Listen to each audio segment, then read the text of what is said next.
Hi, Lacrosse fans. Welcome back to episode number 5 of Lacrosse Unlimited's Sticks and Picks podcast. I'm your host, Will Petchnig, alongside co-host Jake Fox. In today's episode, we talk to one of the game's up-and-coming stars. He had a great NCAA Division I lacrosse career at Maryland, then moved on to pro lacrosse, winning last year's inaugural PLL title. He's also one of the best young American-born box players in the game. Don't forget to check out lacrosseunlimited.com for all your lacrosse needs. They sell the best lacrosse equipment, apparel, and lacrosse footwear since 1990.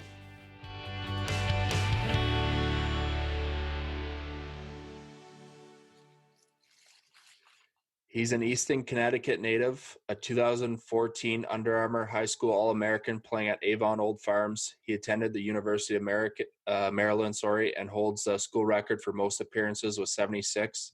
He's a two-time NCAA Division I All-American in 2017 and 2018. A 2018 Tewaaraton Award finalist for top 5 players in the NCAA Division I lacrosse. He's one of only 6 players ever in NCAA history to be named to 3 NCAA all-tournament teams, the 2018 second overall draft pick in the Major League Lacrosse draft to the Atlanta Blaze. He was the 33rd overall pick in the 2018 National Lacrosse League draft to the San Diego Seals. He's a current National Lacrosse League player for the New York Riptide and current first overall expansion draft pick to the Water Dogs Lacrosse Club of the PLL. Please welcome Connor Kelly. Awesome. Thanks for having me on, guys. DK, that just grew your ego about 10 feet. It seems that I'm just a bit of a suitcase from the professional league, so I don't know about that. Hey, you're wanted. That's all that matters, right? I guess that's true. So we're just going to kind of dive into things right here. Just kind of talk about how you started to get involved with the game of lacrosse and, just kind of talk about that. Cool. Yeah, so I started, like you said, Easton, Connecticut. Started playing when I was around second, third grade. Played multiple sports. Lacrosse was definitely not my number one passion. Loved hockey, loved football. But I think what got me into lacrosse mostly was just following in my brother's footsteps. He was 4 years older than me. He was the stud around Connecticut, being a lacrosse player and multi-sport athlete. So I sort of tried to follow in his footsteps. Never did I reach his type of ability, even middle school, high school. And so I was always following his footsteps and trying to catch up to him. So he's what sort of inspired me throughout middle school, throughout high school to get to the next level. So that's sort of how it started. So talking a little bit about high school, you went to a U.S. prep school called Avon Old Farms. It's very big in the Connecticut, New England area, prep schools, and kind of take us through how you went into Avon Old Farms and what the prep league's actually all about. Right. Yeah. So I went to like a local private school around here, Jesuit school, Fairfield Prep, for 2 years. And I was with all my best buddies. We're good lacrosse team, good football. And what happened, my grades started slipping. I started not sort of being the best model student I could have been, being around town, being around my friends, maybe not the best influence at the time.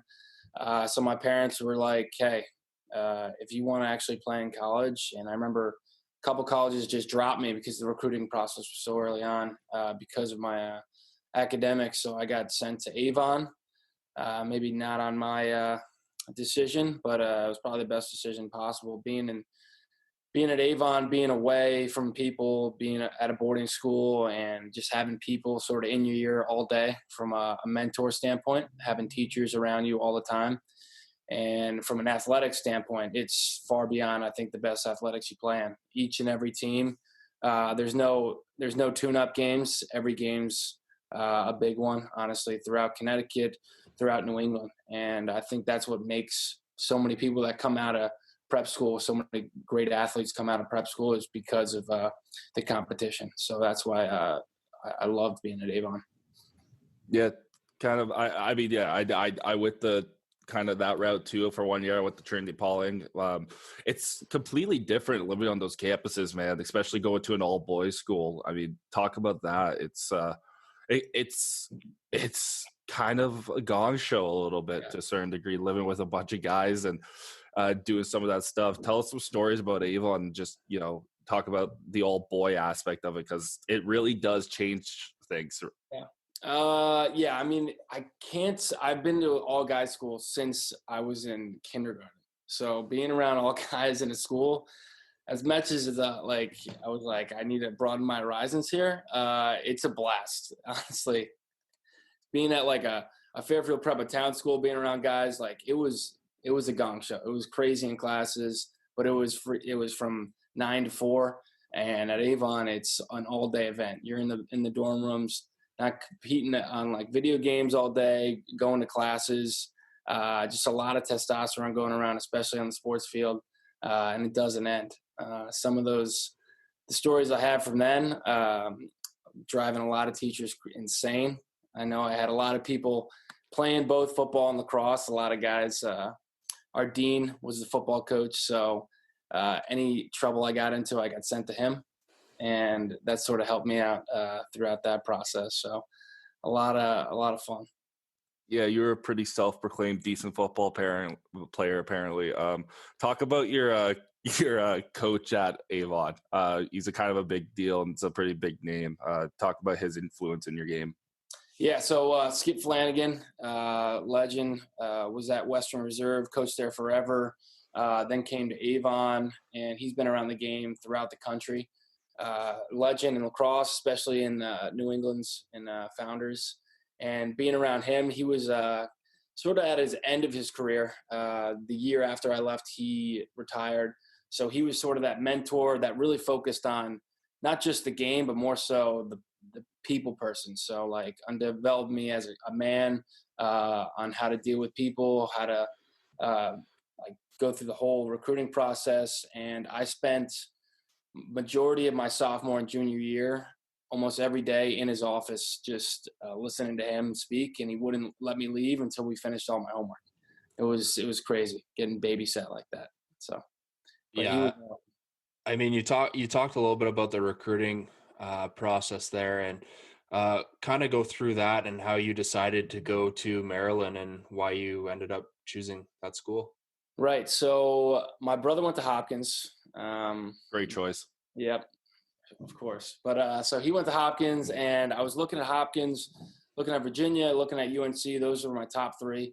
And I was like, I really want to go there. And recruiting process got like every year from like 2 years ahead of me, it started getting bumped down. So it started at my sophomore year, which I didn't even realize at the time. And I remember calling Virginia back and forth, and then they're like, all right, your drops. We filled our class. UNC went down there. Was like hopes of getting in there, and he's like, all right, we found our last guy in our class. I was dropped from there.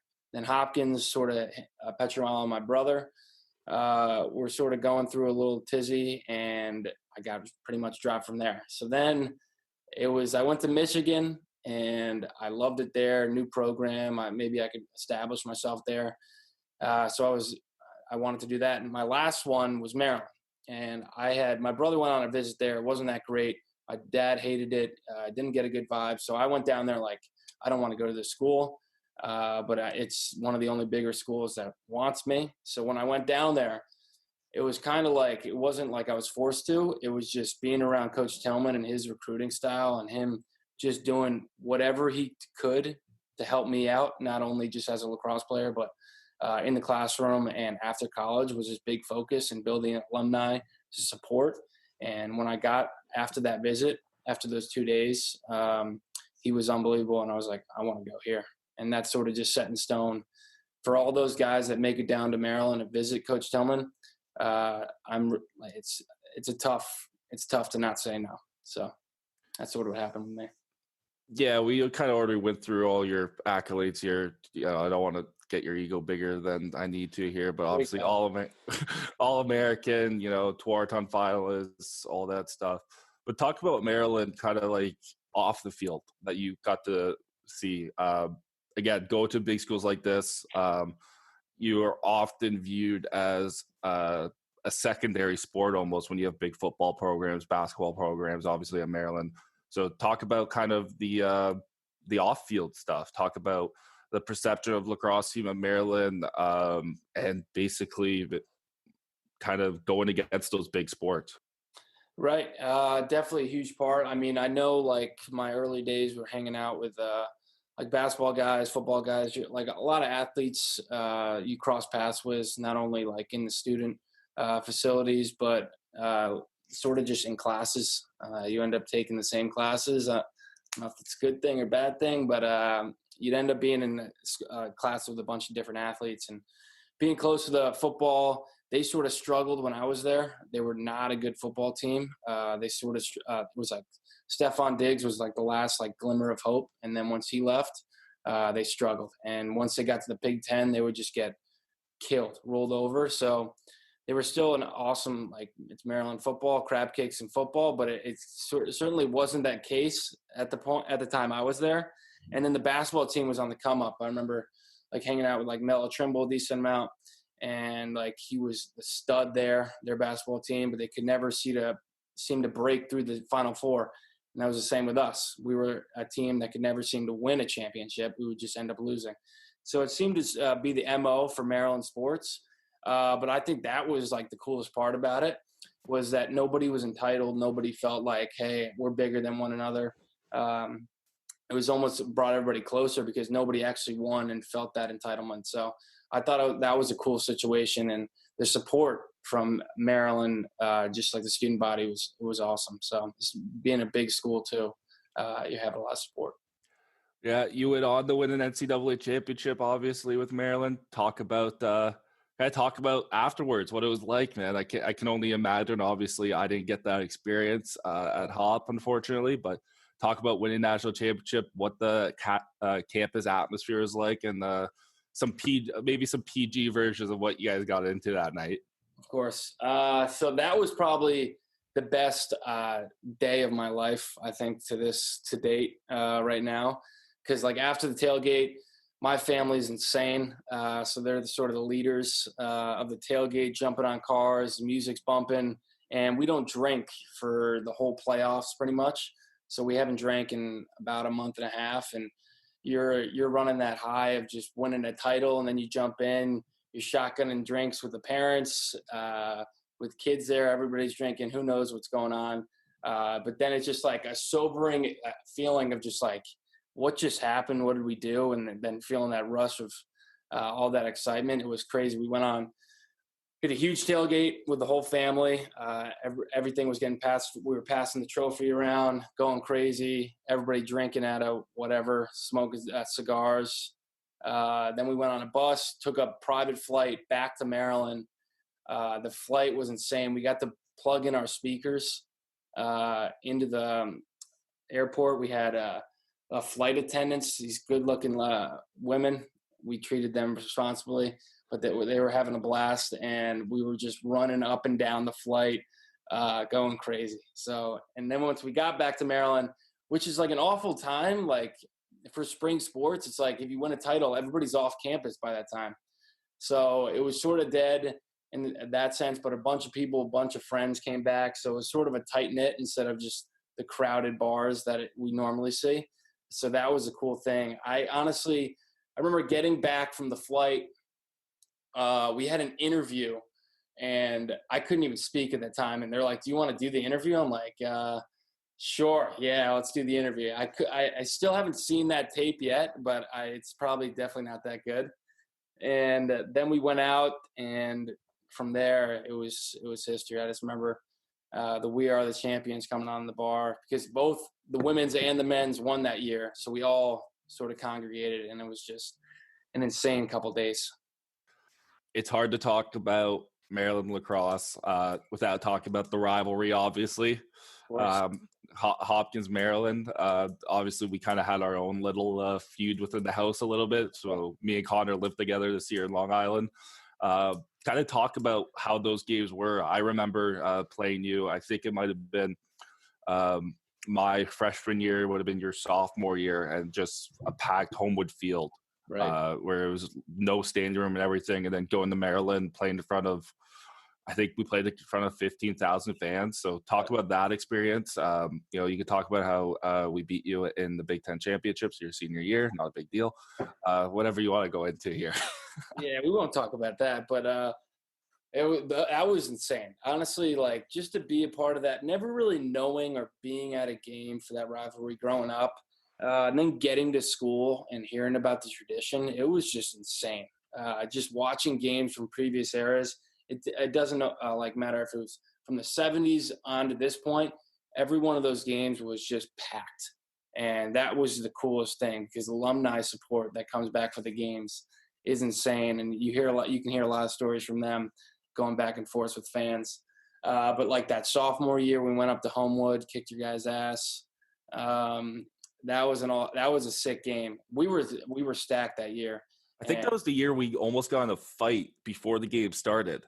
Yeah, so I think it was a couple older guys like Brian Cole. It started because of Patty Young. Pat Young came out of the tunnel and just ran on our side, hoot and holler. And that's what it was. Yes. Me and Crawley got his face, and then all of a sudden there's a little shindig at center. Because you run out right in the middle, and you can either go on each side and meet at the middle, and then he sort of ran right across you guys, set the tone early, which I like to see. But that was a sick game, packed. And then the next year at Maryland, that was crazy. Belichick came to that game. That was one of the sickest games at Bird Stadium. It was just a sea of white, the Maryland flag coming down for one of it. And again, Maryland got the best of Hop. It was like, what was it, 10 to? I don't even go there. Okay, yeah, right. Talk about your senior year. Tell us those couple games there, how that went. Yeah. Senior year, that was still I was sort of non-existent in that game. You guys sort of shut me down in that aspect, but it was the sickest game to play in, though. Even losing in triple overtime, what's it called, at Homewood was still like that game was just unbelievable. And then obviously coming off a scrap against Ohio State and beating you guys in the Big Ten championship, that was I know that sucked for you, but that game was still, honestly, looking back on it, was incredible. It was a highs and lows, and we had our girls there right behind us, and you guys obviously being the two-time defending champs in the Big, it was incredible. Oh, that was a good game, man. Went back and forth, and Turnbull played really well. So credit to him. All right, so we're gonna get into a little bit of fun here. Basically, it's called the This or That segment. Jake's gonna go through. He's gonna give you two options. You basically got to answer without any explanation as quick as you can. Okay. Are you ready, CK? No explanation. No, just give me the first one you pick. Okay. No, it's rapid fire here. Ready? Mm-hmm. Here we go. Box or field lacrosse? Field. Go top side over a pick or go underneath under a pick? Top side. Steak or chicken? Steak. Sweet or salty? Salty. Bigger rivalry, Avon versus Salisbury or Hopkins versus Maryland for you? Maryland. Xbox or PS4? Xbox. Favorite shot in field, going down the alley or turning the corner from X? Down the alley. Shots at the bar or pints in the basement? Pints in the basement. College football or college basketball? College basketball. Your NCAA championship or your PLL championship? NCAA. Ferrari or Lamborghini? Ferrari. Long Island bacon, egg, and cheese or Long Island pizza? Ooh. Long Island pizza. Sleep in or early riser? Sleep in. Yeah. 15 minutes early means 15 minutes late for CK. Ideal first date, dinner and a movie or hike and a picnic? Dinner and a movie. Yeah, that sounds about right. Oh, that's awesome. We got to know you a little bit better there. Speaking about kind of going into, we talked about this a little bit earlier, transition to box lacrosse. You never played the game ever before. And so far in your National Lacrosse League career, you were 33rd overall draft pick. And you've had quite the resume so far. 2 seasons, you've played 19 games and you've had 56 points. Can you kind of talk to us a little bit about your transition into the National Lacrosse League? Yeah, I mean, it was definitely tough, and I just remember after my senior year, it was just like talking to Patty Merrill a bunch and just trying to be on a team. And I was like, I've never played it, but I want to learn it. And I know for all lacrosse players that want to pursue lacrosse full time, I would say play box lacrosse because that's when you actually become a lacrosse player.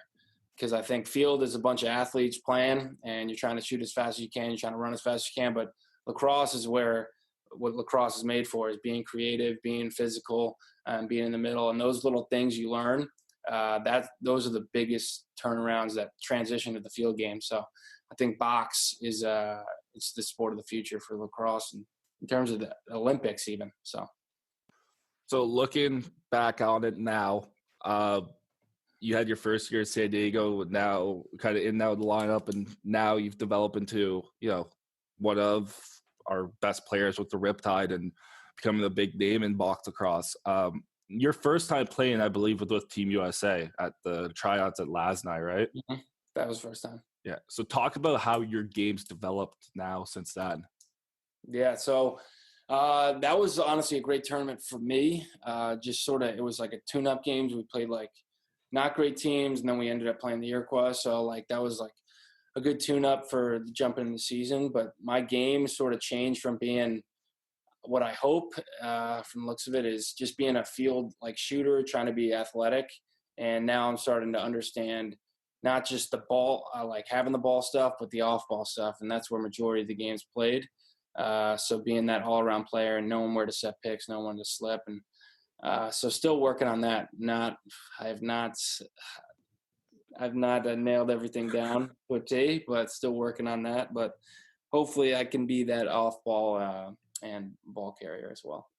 Yeah, I remember training camp and having you come in, and we hadn't met then. We weren't know that we're really going to live together then, and I just had you penciled in as a Maryland a-hole, I guess we'll say, for proper censorship. But actually, you and me kind of got along pretty well right off the bat in training camp, and I was really impressed with your willingness to learn and kind of talk through the stuff.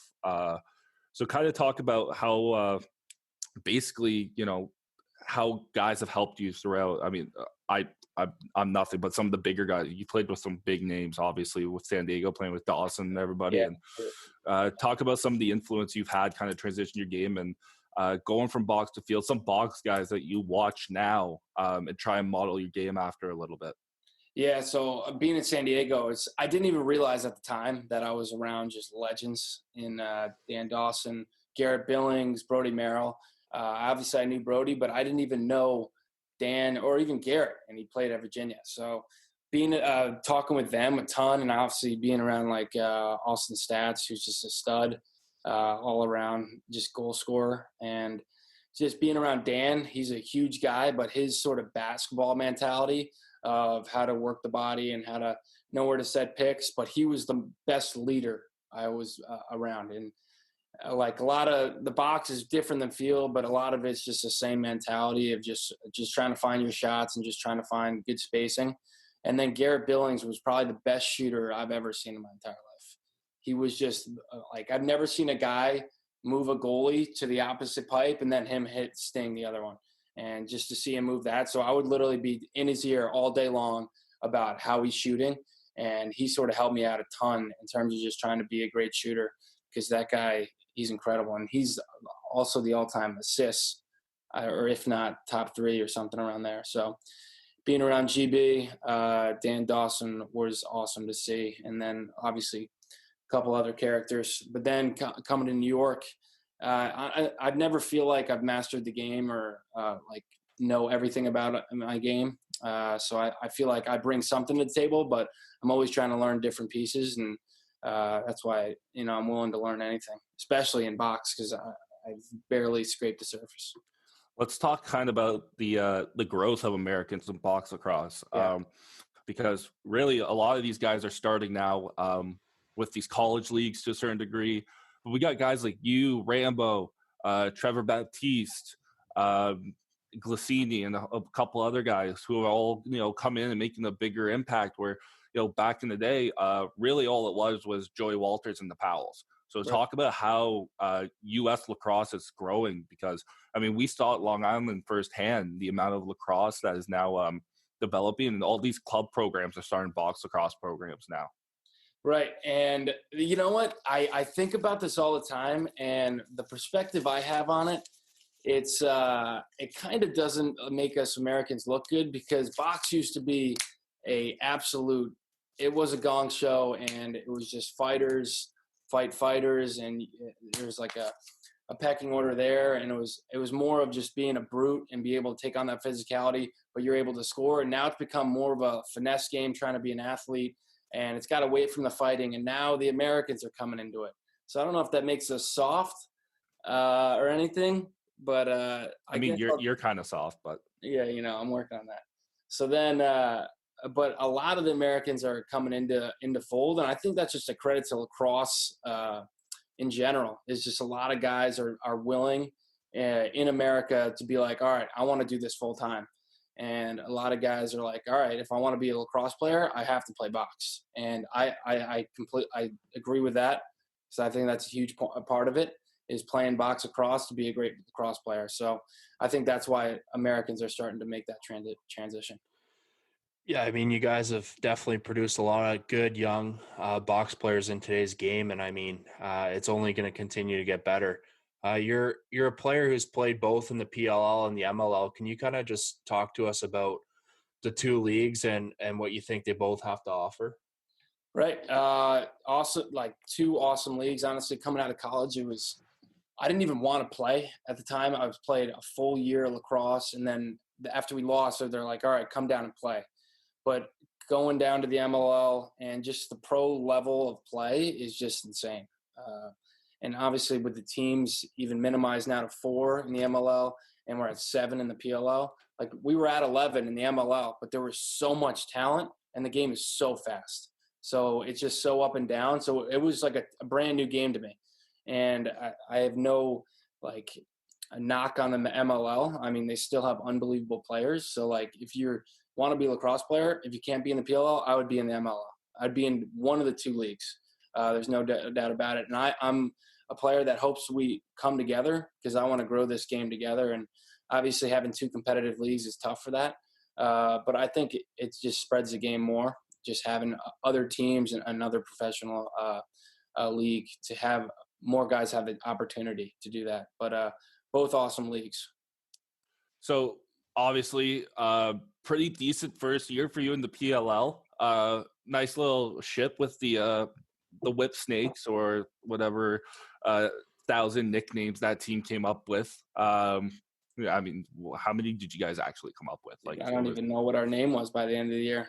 Ship Snakes. Yeah, there's a bunch of different names. Ship Snakes. Who knows?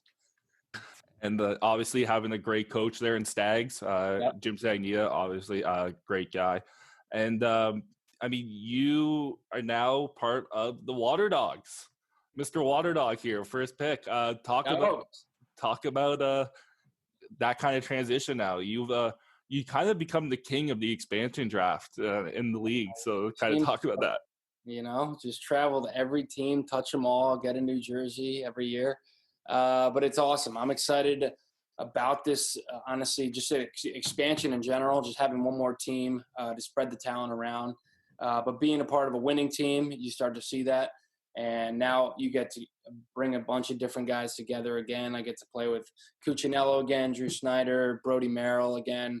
So reconnecting with those guys, but then get to play with new faces. And I think that's the best thing about lacrosse is the creativity, and everybody brings a whole little nuance to the game. So I'm excited to play with new guys like Courier. I've yet to play with, so I'm excited to play with him and see his game more on a practice standpoint and everything. But excited about the new opportunity. I'm liking the purple, so I'm ready to rock it. Yeah, you've had a bunch of different colors on you. It's been pretty fun to see that. Obviously, the PLL going with the traveling system. Tell me about your favorite cities, some of the better, I guess we'll say, get-together cities that you've been in, had some fun in after the games, and talk about kind of the atmosphere of that.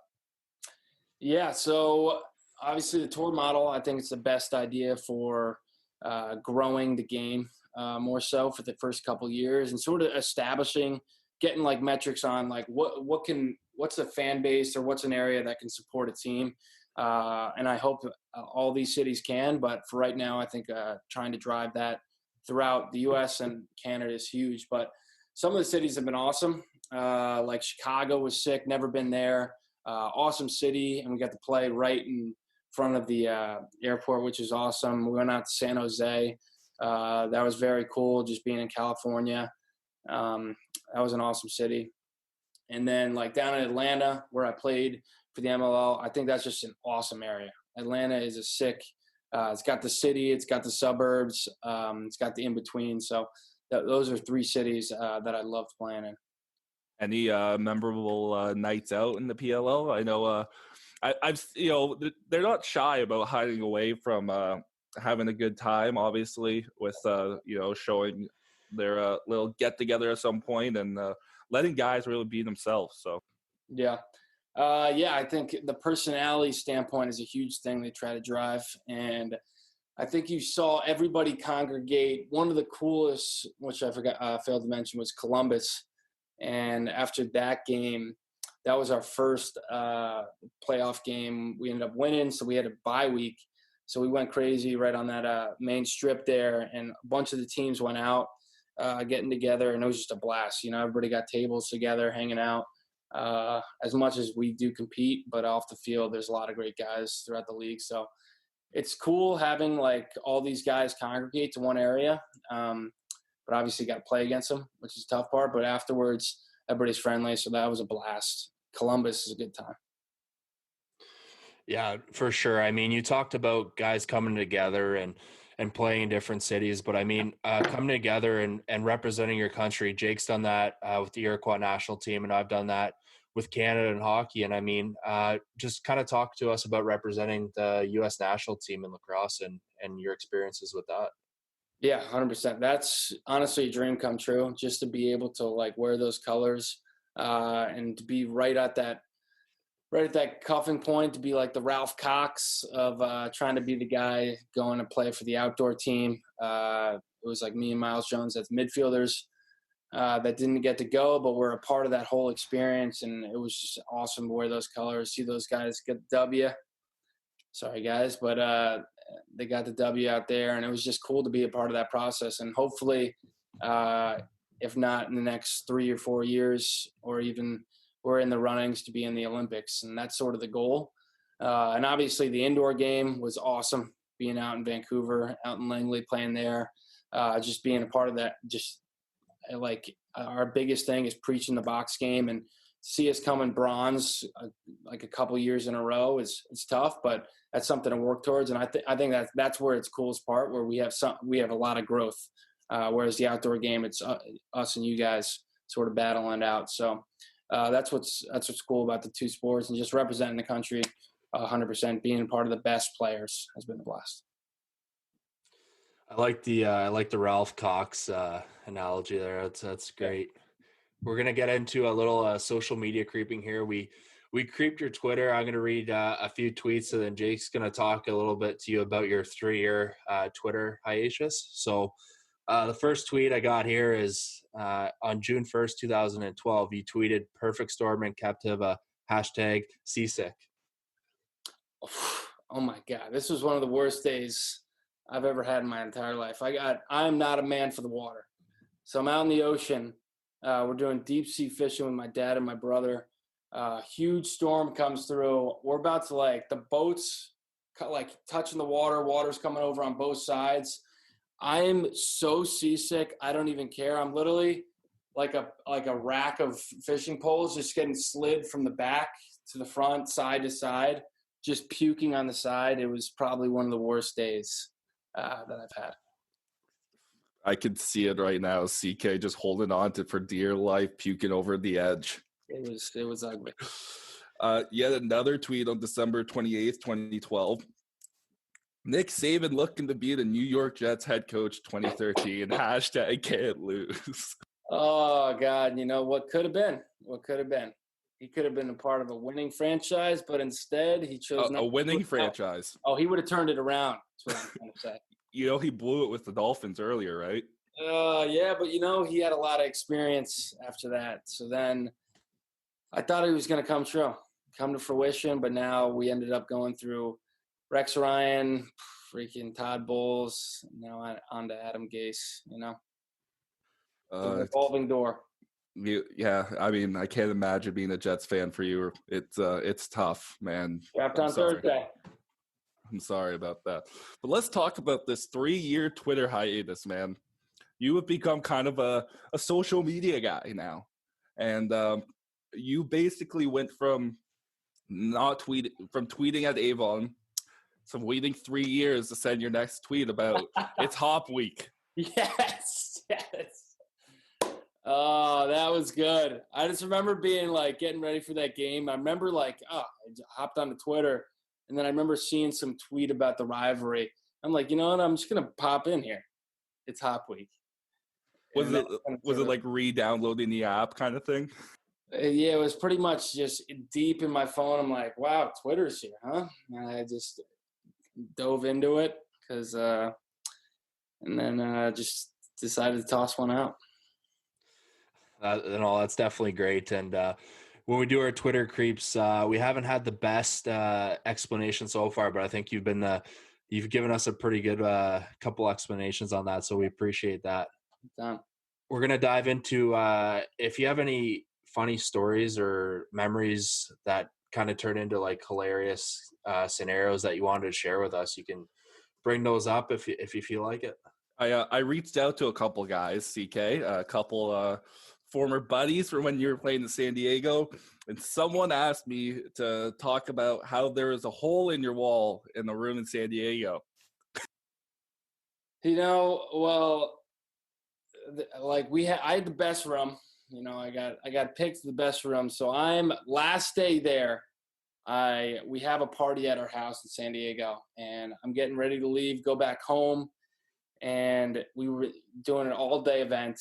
We put in a marathon, and I remember going downstairs. I'm about to pass out. They all wanted to go out. So then my room's turned over. Everything's destroyed. Everything's in the bathroom. I'm like, come on.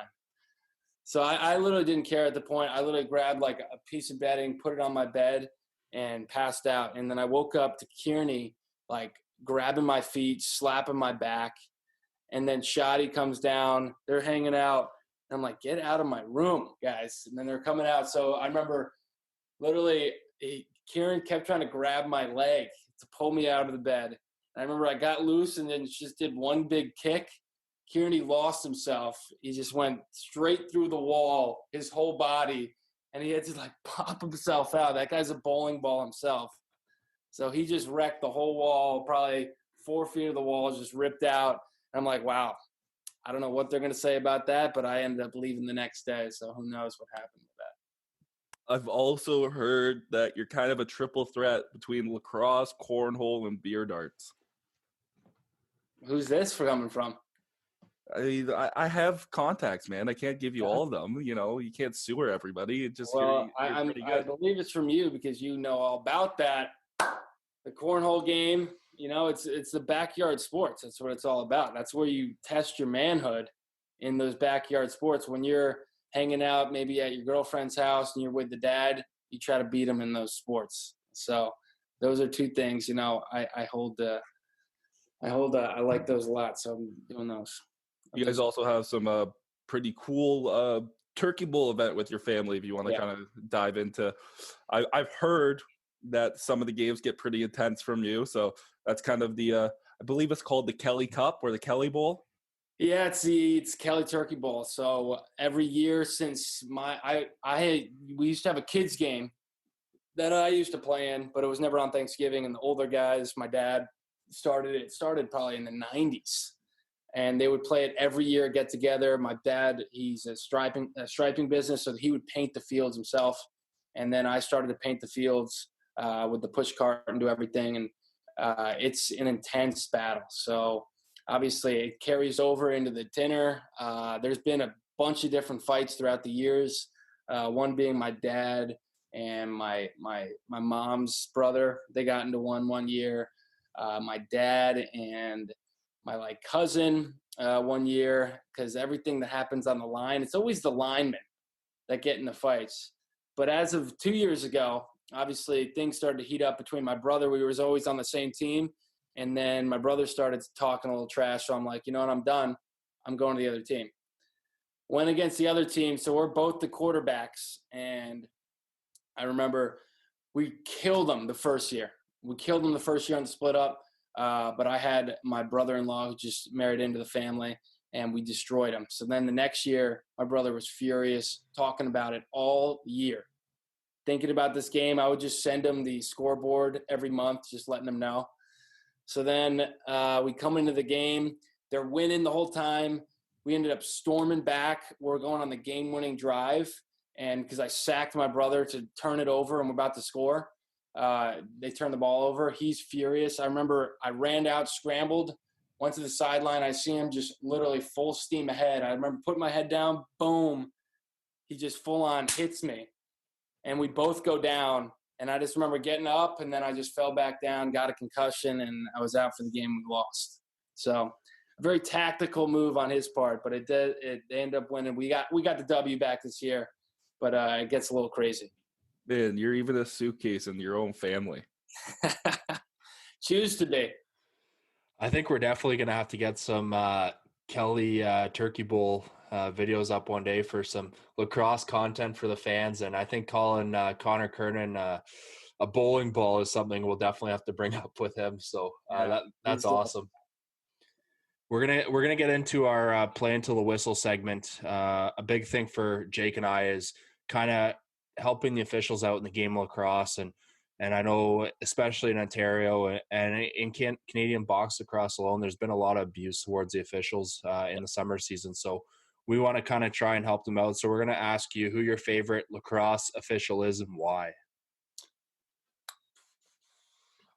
I honestly don't. I've never been an official guy. I've never been like, I've never really talked to officials, or even I've had back and forth in the games. But I mean, I will say that the indoor officials, I think as you grow up in each level, especially for outdoor, each level, they continue to get better. Obviously, they get vetted with a bigger process, but everybody, each of their own. So, but the indoor level, I love how like interactive they are with the captains, with the coaches. Everything's explanatory. Where in the outdoor game, I feel like it's a lot of it's just two-sided, and it's like there's an ego maybe on a ref or something like that. That it's sort of split. But I love the indoor game where it's very interactive and people know each other. There's a tight-knit community, and of course they're going to make some bad calls or the right ones regardless. But in the eyes of some people, it's going to be a bad call. So, I mean, I love being around the indoor game, just how they're willing to communicate with you. And I think that's a huge part of the game because they do need to hear people out instead of just voicing their own opinion and doing what they see. So I think that's what I love about being a part of the indoor game.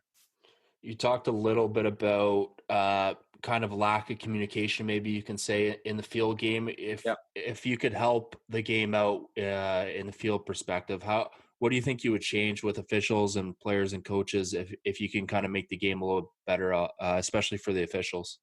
I think they're like in college, it's more of and I think guys are young being a college student, but for like before the games, they talk to the coaches and the coaches give their 2 cents on what they're looking for, what they should be looking for. But there's never like a voice of reason for a player side of things, like a captain on the team. And I think that's sort of like the bridge to become better officials is maybe talking to the players as well and talking to that captain, being willing to listen to them. And that's in the outdoor game. Even in the professional league, like they're willing to talk, but there's not that they'll just go back and forth with a bunch of different people. Where the indoor game, the captains meet at the center and they talk to them, or it's the assistants. So I think making that sort of bridge to the players as well would make for a better officiating as well. Yeah, you talked about the open dialogue in the National Lacrosse League in the indoor game. I think open dialogue in general, just with officials during the game, I think is something that helps out the players and coaches. And at the end of the day, it helps out the officials too. You're not having coaches or players getting pissed off at you. And I think it's something that we can all work on. And try to improve the game for the officials. 100%. So we appreciate you coming on and talking to us and taking your time to come on the Sticks and Picks Lacrosse podcast, and we thank you for that. So we really appreciate it. Yeah, anytime, boys. I appreciate you guys having me on. It was fun. Definitely a lot more stories to tell, but I wish you guys the best. Thanks, CK, buddy. I appreciate it. All right, boys.